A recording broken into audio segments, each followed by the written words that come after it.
I was in Washington the night the Patriot Act passed. I voted against it. Now, let me tell you why I voted against it. Let me tell you why I voted against it. It was passed in an atmosphere of fear. Members of Congress, you know, they're just like anyone else. They're afraid. But I'll tell you, when you're in a powerful position and you're afraid, that's not good. Because this was, when the Patriot Act was passed, rather than fear, we needed courage to mark the response of our nation to the events of 9/11. But members of Congress, you know, right away, there were extra metal detectors everywhere, and there were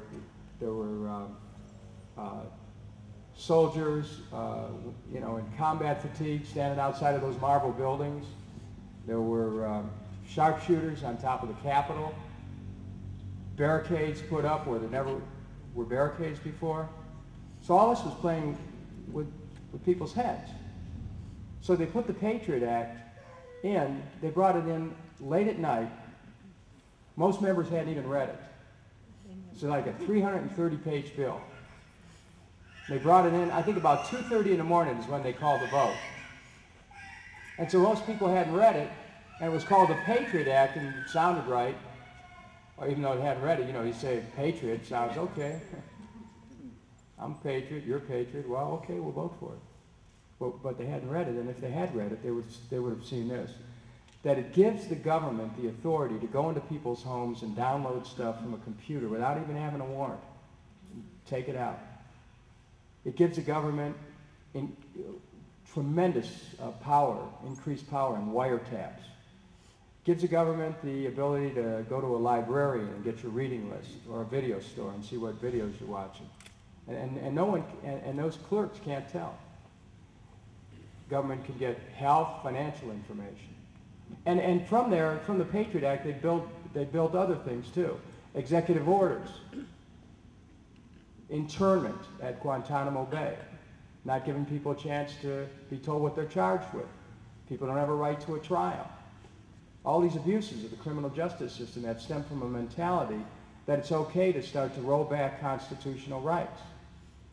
Now the government's looking at a program called Total Information Awareness, which includes color coding everyone here who would want to travel by air and assigning a different risk factor. What are we doing to ourselves? I mean, we're creating enemies of all of our people.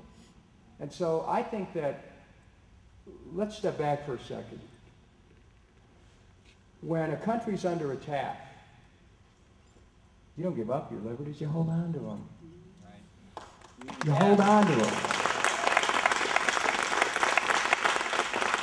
Because if it is our liberties that are under attack, then we stand up and defend them.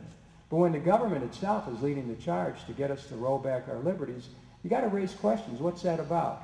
I mean, think for a moment about these color-coded threat systems, kind of Orwellian weather reports. Today is orange. What's that about? I mean, what's that? Yeah,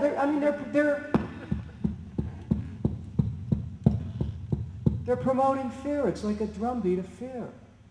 And what is it? Why would they do that? It's easy to control people that way. And because let's look, any of us can be fearful. All of us have experienced fear. It's part of being here on the planet. We experience all kinds of emotions. Fear is one of them. But we also know this, that fear has the ability to paralyze us. Fear, anyone of us who's ever experienced fear knows that fear can cause us to do things even against our own interests. Fear can cause us to do things that are counterproductive. Just think of our own relationships and our own lives, how fear is like a poison. That's why 73 years ago, actually, let's see, it was 71 years ago, a president of the United States faced a nation that was fearful about whether people were going to have food on the table, clothes on their backs, a roof over their heads. And what did he do? And those are basic fears. And he told the nation, we have nothing to fear but fear itself. And he rallied the country.